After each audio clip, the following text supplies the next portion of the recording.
welcome to Let's Teach Entrepreneurship, not small business. My name is Rob Newman. I am an instructor of entrepreneurship as well as aviation at Glendale College in the Los Angeles area. And you know, I decided to do this talk because, you know, in talking with the various entrepreneurship instructors as well as those out there in the community, you know, it's funny, you talk about entrepreneurship and they talk about, you know, the local, you know, little coffee house and, you know, and small businesses really. And so there's this confusion between what entrepreneurship is and what small business is. And many people, even those that are teaching this stuff, don't really get that there really is a difference. And the techniques of how you go about getting them started and operating them is different. And the tools that you use for one may not apply to the other. And so I figured what I would do is I would try to help with an understanding of what is the difference, number one, and number two, what's possible, and number three, okay, what are some of the things that we can do that are a little bit different in order to support, for example, entrepreneurship as opposed to small business. So, great place to start on anything like this is let's try to see if we can get to some kind of common understanding. So, as entrepreneurship teachers yourselves, what are the definitions that you have of what entrepreneurship is?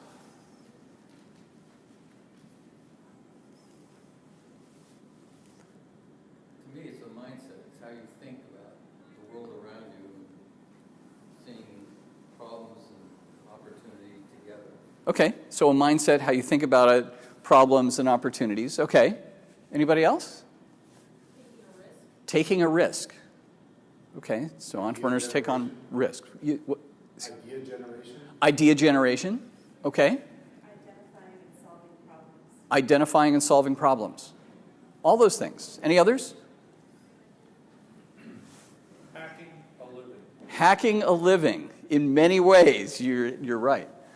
And so notice how different all of these definitions are. But does it really capture the essence of it? So let's take a look. So for example, if we, you know, it's funny. We have Wikipedia, we have Merriam-Webster, and so Wikipedia, the process of designing, launching, and running a new business. You know, Wikipedia being the absolute authority, right? Assuming you want to rely on it. Merriam-Webster, one who organizes, manages, and assumes the risk of a business or enterprise. Clearly, these have been written by people who have no idea what entrepreneurship is and have never actually experienced it themselves. The definition that I work with is one that actually is like 20 some odd years old, from Howie Stevenson at Harvard Business School. The pursuit of opportunity without regard for the resources currently controlled. The pursuit of opportunity without regard for the resources currently controlled. Think about the really good entrepreneurs that you know. Does this capture it? Do they let anything get in their way? The really great entrepreneurs don't let anything get in their way. And notice how there is nothing here about risk. Also notice that this is not a business definition. This definition can apply to anything.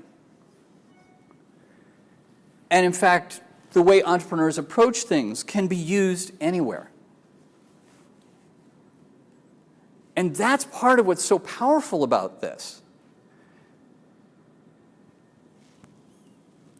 So now, how is entrepreneurship then different from small business? And I have a way to capture it really well that you can take with you and you'll have the visual. So what do we have here? 2 cars. They're both cars. What's the one on the left? Honda Accord. And on the right? Ferrari. They're both red. Okay. So what are the attributes of the Honda Accord? Fuel economy. Economy. Okay. What else? Dependable. What's that? Safe. Dull. Okay. Anything else? Your daily driver? Nothing about it is exciting. Radio is okay, kind of comfortable. What about the Ferrari? Exciting. The opposite, right. Exciting. What else? Sexy. Not your daily driver. Not your daily driver. Not comfortable. Radio's terrible.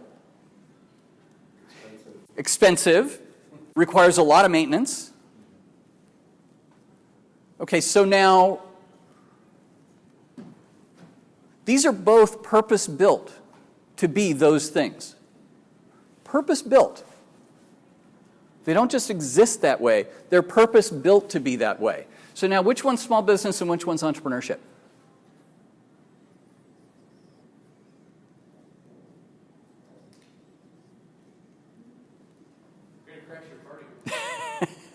Come on in, Chuck. So which one is small business and which one is entrepreneurship? Oh, me in the back, Tom. I'm going to go entrepreneurship is the little one. It's made to go fast.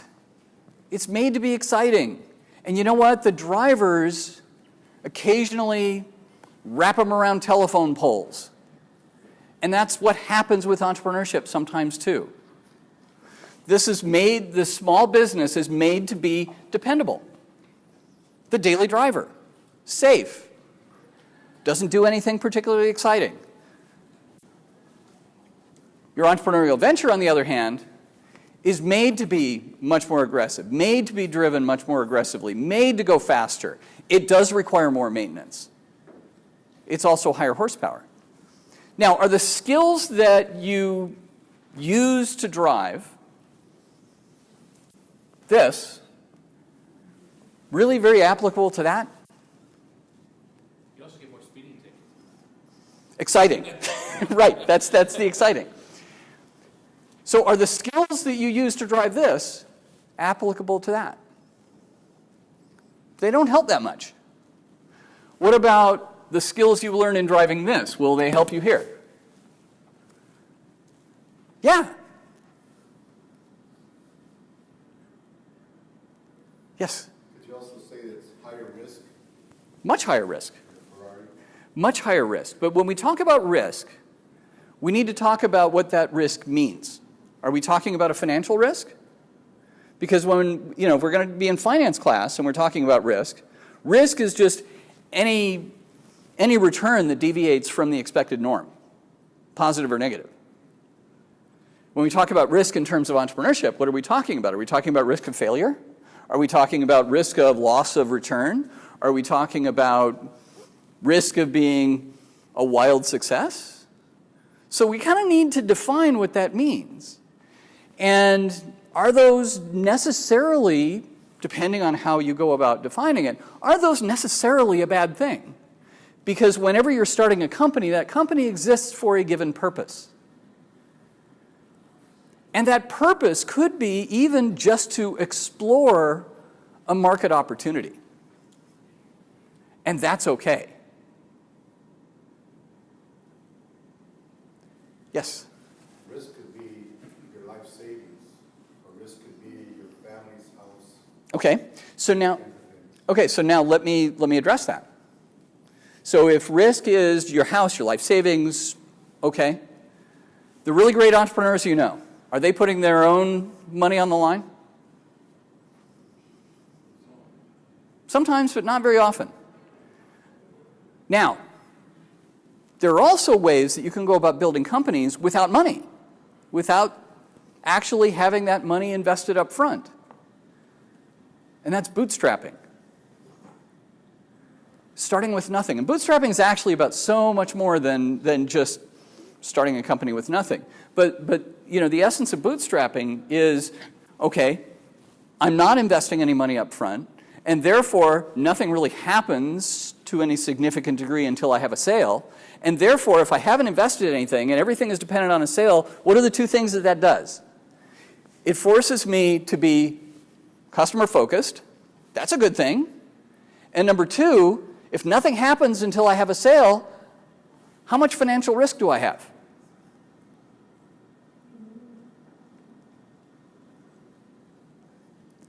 So, you know, sometimes we need to rethink how we're going about some of these things in order to truly think through how we go about mitigating this risk.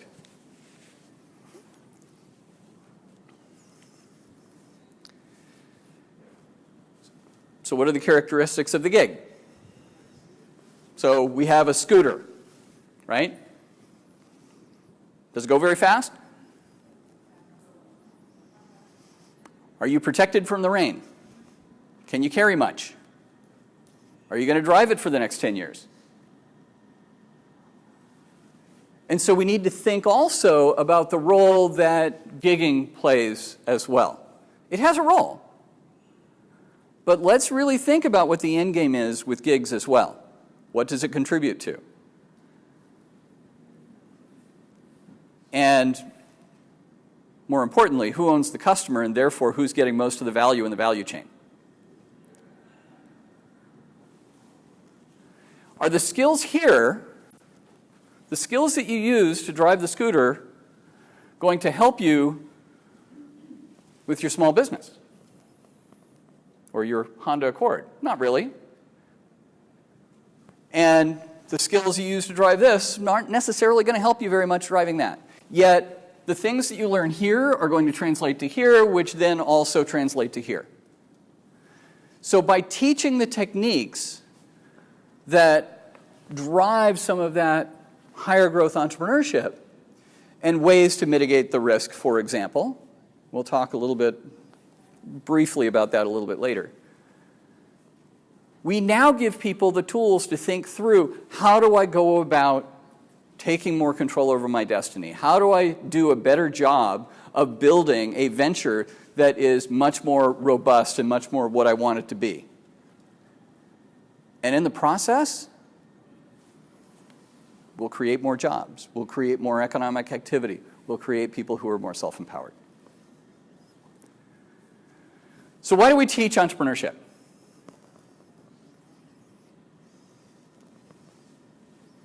Because students want it?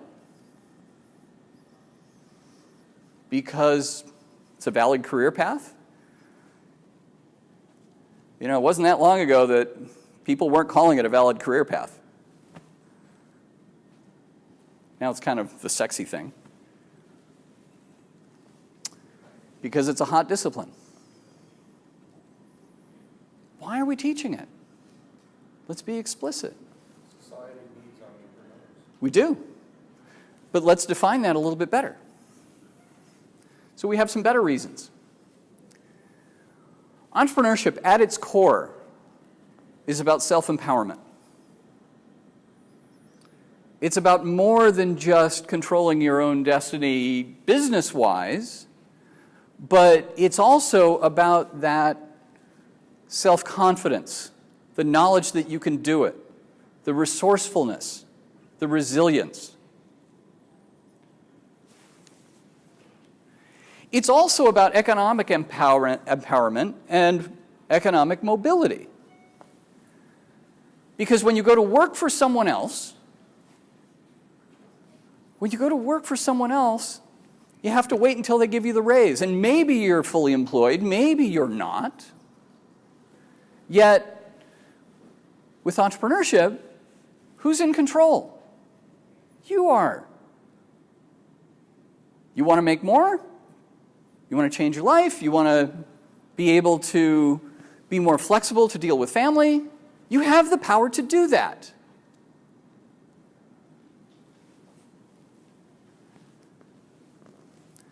A vibrant, engaged community.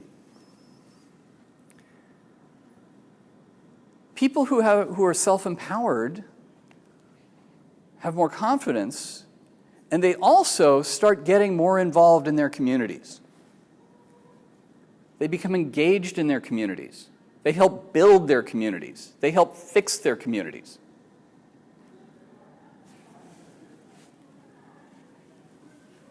And down at the bottom of the list, we get to, a healthy, resilient local economy. And when we have entrepreneurs who are building businesses,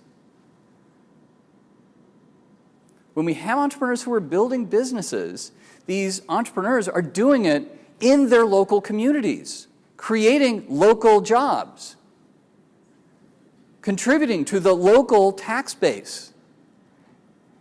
And you know what? They're not going to leave for greener pastures because they're doing it at home. Now, here's an interesting thing about looking at it from this perspective. Doesn't this look an awful lot like social justice?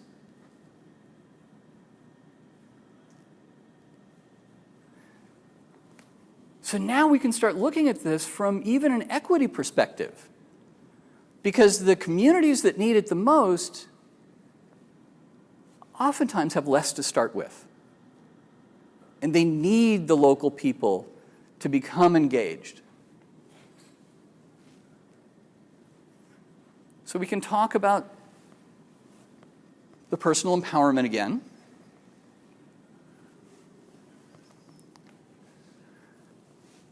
By bootstrapping, learning how to work with less in the way of resources. Remember, the pursuit of opportunity without regard to the resources currently controlled. Finding a way to make it work. Partnering, bootstrapping. It empowers those with less access to resources. And in fact, those that actually know how to do the bootstrapping will build better ventures. They fix the problems up front. If you just hand people money, they're just going to try and write a check out of their problems. They don't actually solve them.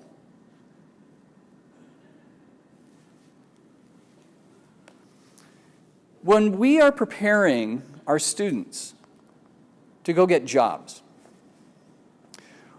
what we're also doing is we are teaching our students that in order to get ahead, they have to be subject to the judgment, bias, and control of others.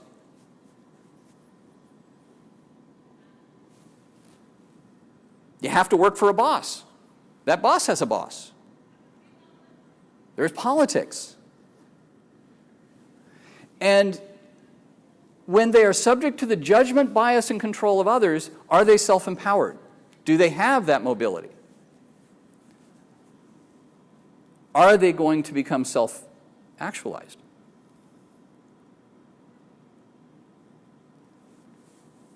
So this is about so much more than just starting businesses. We're talking about the fabric of society.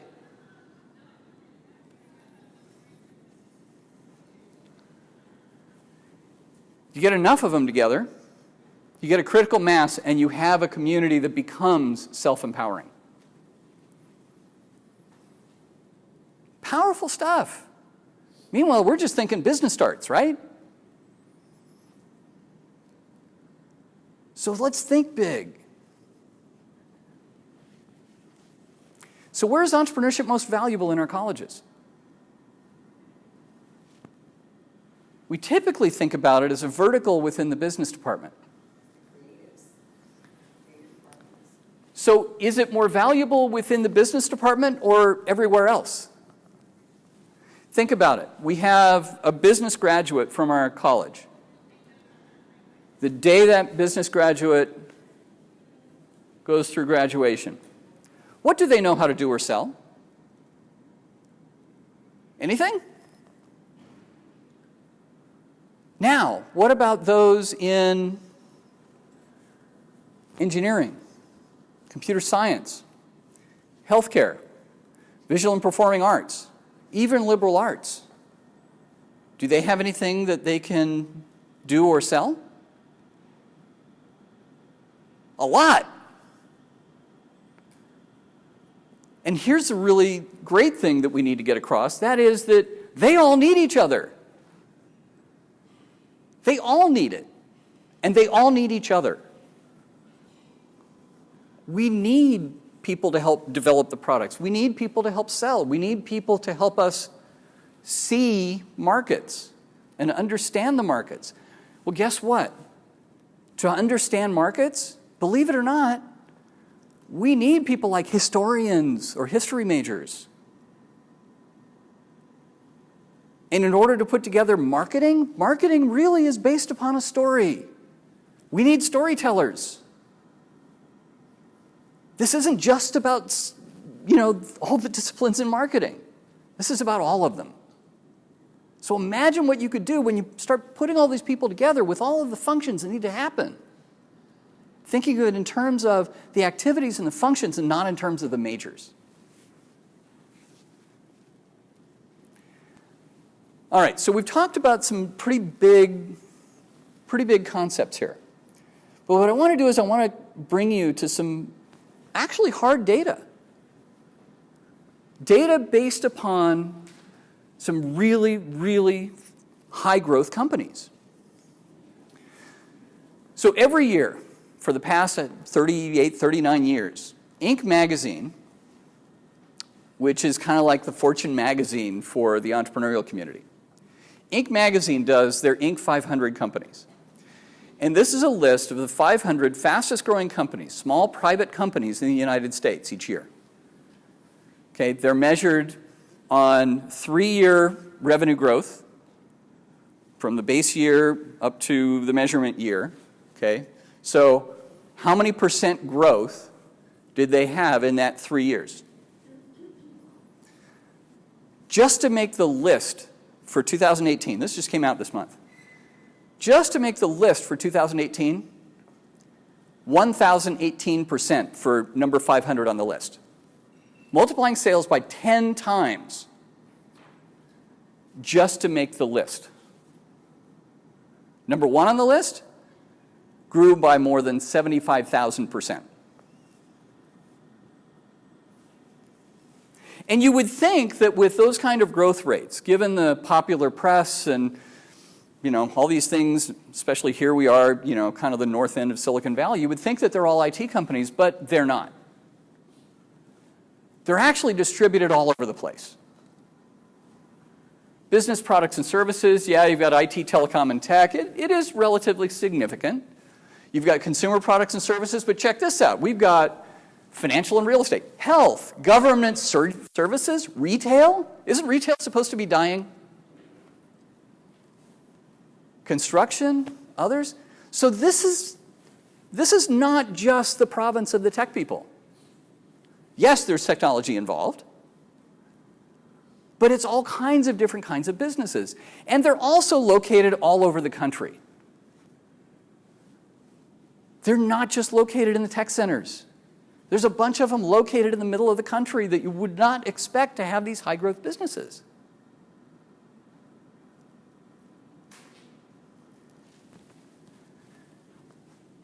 Now, for these high growth companies,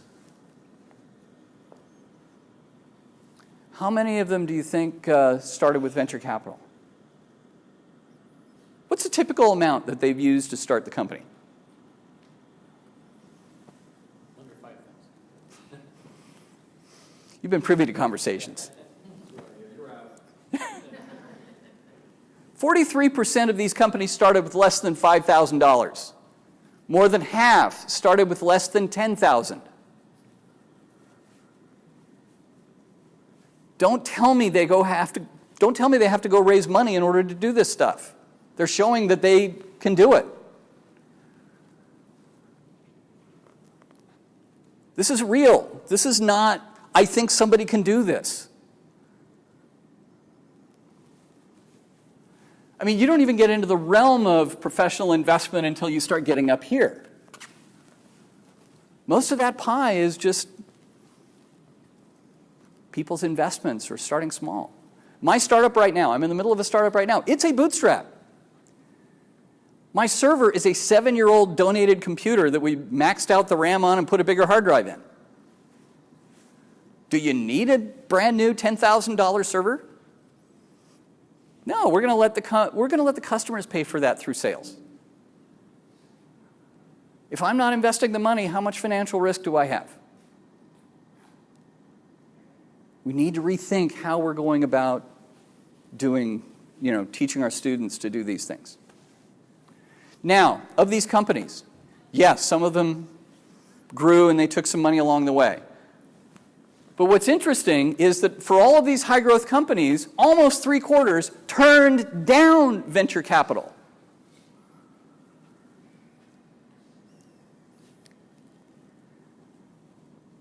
And even better,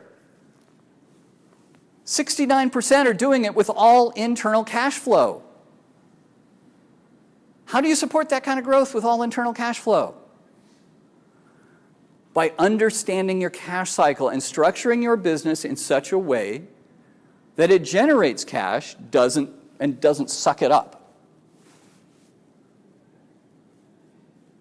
thereby reducing financial risk.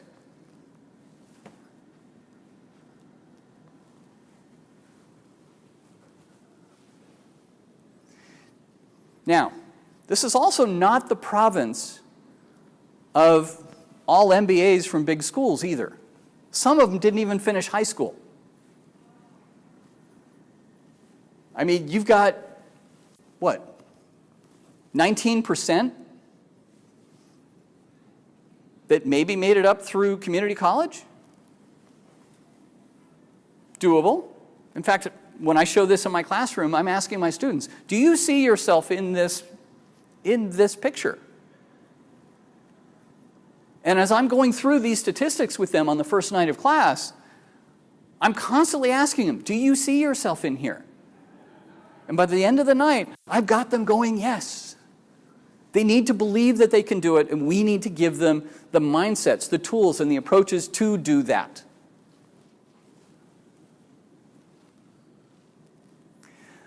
They also need starter companies. I don't mean companies just to start up, but I mean companies that they can learn from. Now, for the Inc. 500 CEOs, these are the ages at which they started their first company, not the Inc. 500 company. They need to learn from it. And so we need to encourage our students to actually do business starts and learn what it's about and learn the challenges of making sales and learn the challenges of cash flow and learn the challenges of managing people and how to get out of all of that. And eventually they're going to find another idea and they're going to go test that with potential clients and they're going to go find something else and build it bigger. But think about it this way. Your first car was not the brand new BMW. Your first car was the old beater, right? And that was what you learned from. And eventually you learned to drive better, you got a better job, and you upgraded your car. It's the same thing with these startup CEOs. And the same thing with our students. They need to start somewhere. And they need to learn the game. They need to internalize it. Some of their key obstacles: finding and retaining good staff, managing cash flow. But they seem to be doing a pretty good job of it, right? Domestic competition, lack of experience in scaling a business, taxes and regulations. That's only at 13%.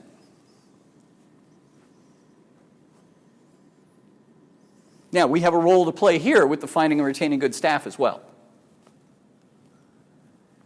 And so if people are still complaining about retaining and finding good staff, that's either they have expectations and that are, way up here that, for the types of attributes that are just really hard to find, or we're not doing our job.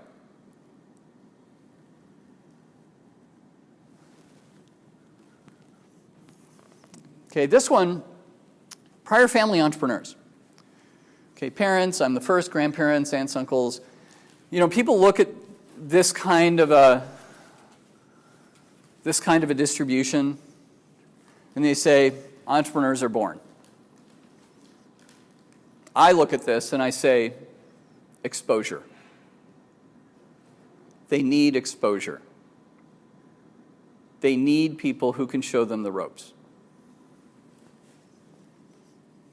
But this is why entrepreneurship runs in families, because they're getting that exposure.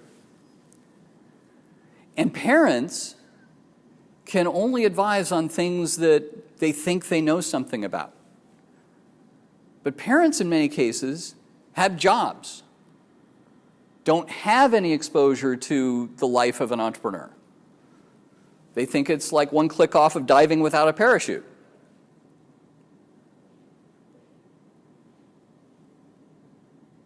And so we need to somehow find a way to fill that gap. You know, a couple of my students, they were twins, and it was pretty funny. Their mom, they went the entrepreneurial path, but their mom was adamant. You are going to become lawyers. You're going to go to a big school, you're going to become attorneys, because attorneys make really good money, and they're respected and all of that. And then when they told mom, well, no, we're going to go build some companies. We're going to go, we need to go build. They damn near got thrown out of the house. And that's actually a pretty common, that type of reaction is more common than you might imagine, because the parents want the best for their kids. But the parents can only advise what they think around things that they think they know. And if they don't understand entrepreneurship and what it's really about, the ups, the downs, and how to avoid some of the problems, then they're going to see, oh my God, risky. Oh my God, you're going to lose everything. You know, for those of you who remember the Chris Farley routine from Saturday Night Live, you're going to be living in a van down by the river.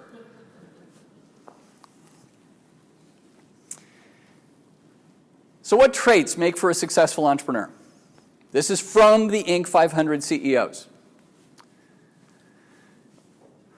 Top of the list: determination, risk-taking, vision, confidence, positive thinking. You don't even get to salesmanship, likability, and luck until you're down here. Now, we can talk about the specifics of all of those. But you know what? The top two, as Doris likes to put it, the top two are all about grit, hard work, and working harder than they've ever worked before. And then vision and confidence, those are attitude. Those are understanding how to mitigate risks and find growth. That's so much of what we need to get across. And the tools that we use to build companies can also be used other places as well. You can use it within companies. Oftentimes, you need to do it in a hidden way if you're doing it within larger established organizations. Sometimes you'll find an executive that actually understands that they need some of that entrepreneurship taking place, and they'll find a way to buy you some space and give you some cover so you can go build what you need to build. That's why corporate research labs are away from everything. That's why the IBM PC, by the way, the IBM PC was built in a small lab in Boca Raton, Florida. It was not built in a big IBM facility. You know, at that time, that computer industry looked at the Apple II as a toy, and they saw the mainframes as real computers. To build something like the IBM PC that has now become ubiquitous, they had to do it in some other facility taking approaches that IBM just did not use. They had to do it somewhere else, and that's what it takes sometimes to make these things happen in a corporate environment. Solving social issues. Do we have money to tackle social issues? But we need to tackle them, right? The pursuit of opportunity without regard to the resources currently controlled. Community activism, government. How many of you have been given projects but no budget, right? You got to go make this happen, but I can't give you any money, right? How many of you have been there? The pursuit of opportunity without regard to the resources currently controlled. Begging, borrowing, stealing, trading, partnering. All of those things are the things that happen in startup companies too. The same things. Okay, so what are we teaching? I pulled up our small business degree. Accounting, business communications, business law, functions within a company, general marketing, basic computer skills. They're treating it as a mini piece of a big company. Does this help you start a company? The things you do to start a company are completely different than you use to actually operate one. And to be honest, in an entrepreneurial venture where you're just trying to figure everything out, you need to focus. You don't need to be spending all of your time on all of those things that are overhead or the things you don't need yet. You need to be spending it on trying to figure out if whatever it is you're trying to sell actually has a market. You need to bring in sales. Do you need the full-on accounting system if you only have $50 in sales? No. Focus on what's important. The other stuff you can catch up with. So what kinds of things would be good to teach? Well, what valuable skills can we teach? What are those skills that drive startup creation and growth? Are they the things that we're doing now? Let's think it through. So here are some of the things that I think we need to be teaching, some of which I'm putting into my own. Actually, trying to put as much of this into my own as possible. First thing we need to be teaching our students, right off the top, we need to teach them to not be afraid to think big. If they come in with a small idea, that's all that idea will ever be. If they come in with a big idea, they can start with a small piece of it and have an understanding of where they can grow. So rather than talking about the little coffee house on the corner, why aren't we talking about something unique that ends up turning into a chain of 100 or 1,000 stores? With multiple modes of distribution, with a whole different creative way of approaching things, something completely different.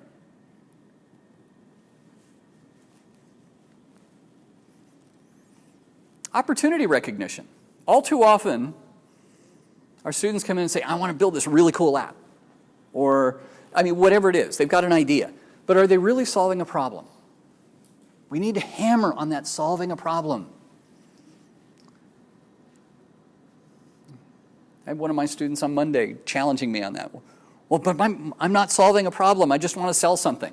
Well, you better start figuring it out, because otherwise you're not giving anybody a reason to buy from you rather than somebody else. So how do we dig into opportunity recognition? Business model generation. How many of you are familiar with the business model canvas from Alexander Osterwalder? Great stuff. And I just noticed yesterday that down at the bottom of the canvas that Anna Greif was using, that it's licensed under Creative Commons and copyleft, which means It's available for us to use. We're not going to get ourselves into copyright trouble. That is a great, great tool for thinking through business models. Lean startup and design thinking, they're essentially, when you really boil it down, the same thing. Okay, by coming up with a hypothesis, doing a prototype, having the conversations with potential customers, getting that feedback, incorporating it in, going through that circle and doing it by spending as little money as possible, it's giving them an opportunity to gain the feedback that they need to understand, number one, what the customers really want, and number two, how not to get caught up in their own tunnel vision. But by constantly going through that and minimizing the amount of money up front, they're minimizing risk. And it's customer focused to begin with. Business storytelling. This is one that I've recently kind of come around on. For the first assignment in my Entrepreneurship 101 class, I'm having the students actually write about their concept as a story. Tell me a story. Use as many pages as you need. Tell me a story. Tell me about your customer in as much detail as you can tell me. Tell me about your customer's problem and why they have that problem. Tell me about what it is that your product or service is going to do that solves their problem. How do they use it? And what's their life after that? And how is it that you're going to have them become so enamored with what your offering is that they're going to tell others about it? Tell me this story. Tell me the story about how they're going to come back again and again. And the reason for having them tell it as a story rather than as, I'm going to do this kind of a business, is that I want them to think about the situation. I want them to see the pieces. I want them to close their eyes and see the customer. I want to see what color their eyes are. I want them to see what kind of hairstyles they have. I want them to, think about where they live and what they're like. Make it as vivid as possible. And by doing that, they're going to get a better understanding of what it is they're trying to accomplish. Tell a story. And when you think about it, marketing is telling a story. And in fact, early on with these companies, how do you go about making a sale? By telling stories and putting your customer as the protagonist of that story.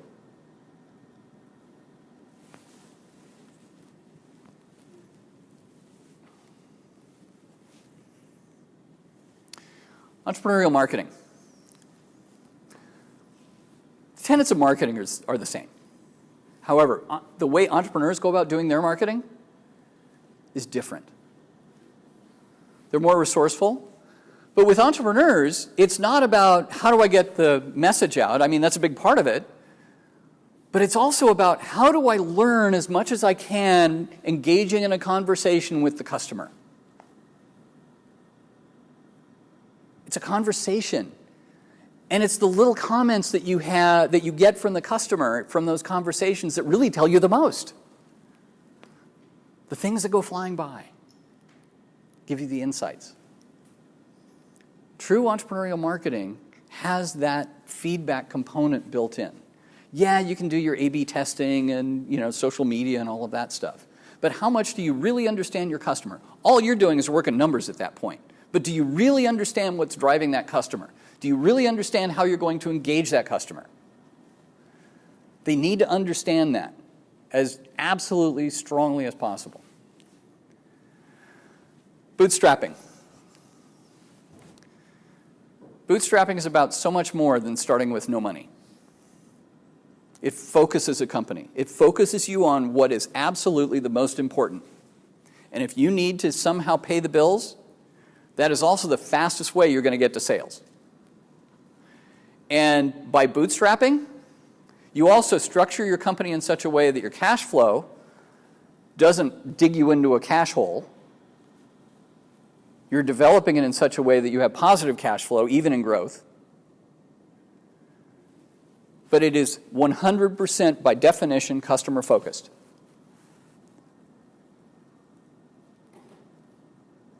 And what's really interesting is, bootstrapping is, as old as entrepreneurship, okay? Yet, what do we see on television? Shark Tank. I got this great thing, or, the lore of, I wrote a 200-page business plan with a whole bunch of marketing, and I got 6 MBAs back in my back pocket, and, and all of that. You know what?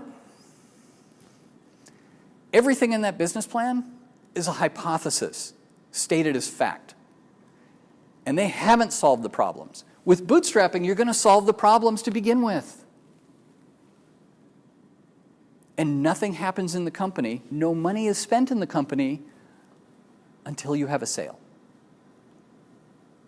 And that's really powerful. And you're not giving away a piece of the company to somebody who has some other objective. You keep it all, which can be a good and bad thing.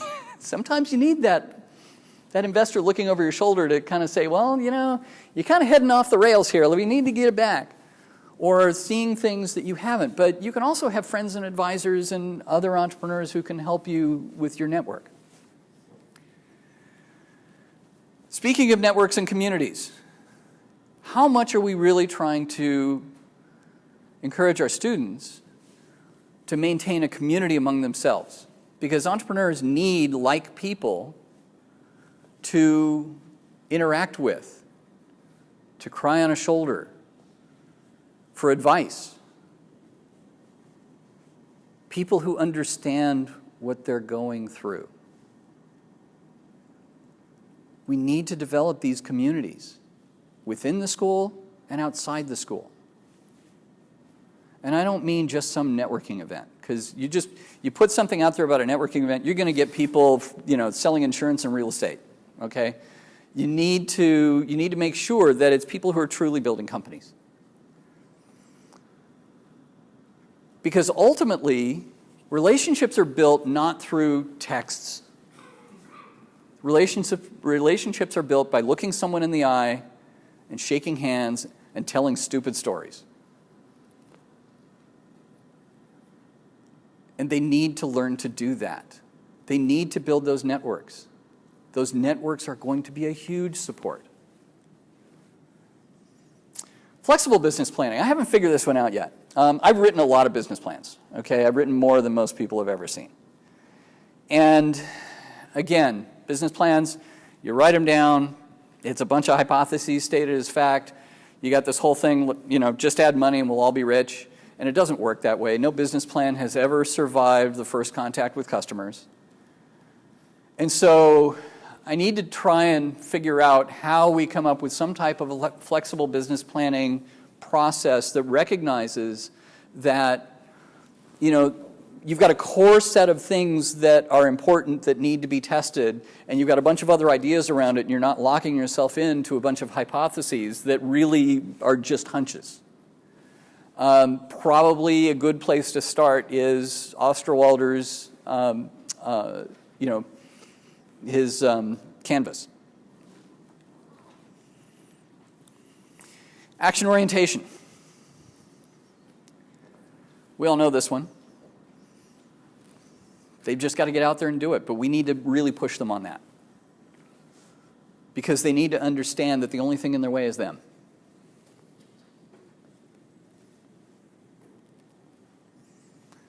So where do we start? A whole bunch of ideas. Well, where we start is in trying to update how we think about this stuff, trying to update our own tools. And so last summer, actually, I actually have 2 degrees in entrepreneurship from quite a while ago, and I needed an update. And so I went and bought a whole bunch of books last summer and started trying to update my own skills given the current frameworks. And there are some really good ones out there. Great one to start with, Business Model Generation by Alexander Osterwalder. It is the most colorful business book you have ever seen. He's also got a couple of videos out there along with Steve Blank on using the canvas. Great book. It's only like $20, but a great place to start. Okay, many of you have seen these books. Steve Blank's 4 Steps to the Epiphany is what kind of started the whole lean startup thing. But, and Eric Ries was actually Steve Blank's student.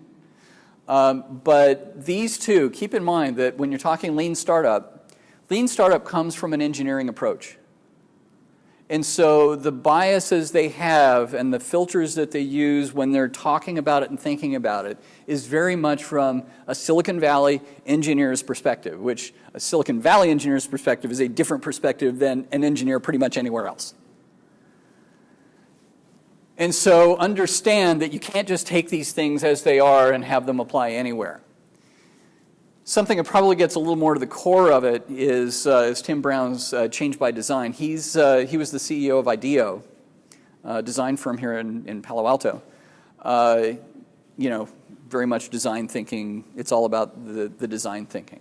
And so, you can kind of cobble together your own approach given these different books, and there are others out there too. As far as understanding markets and opportunities, there's so much out there, but I figured I would pick up a few of these books.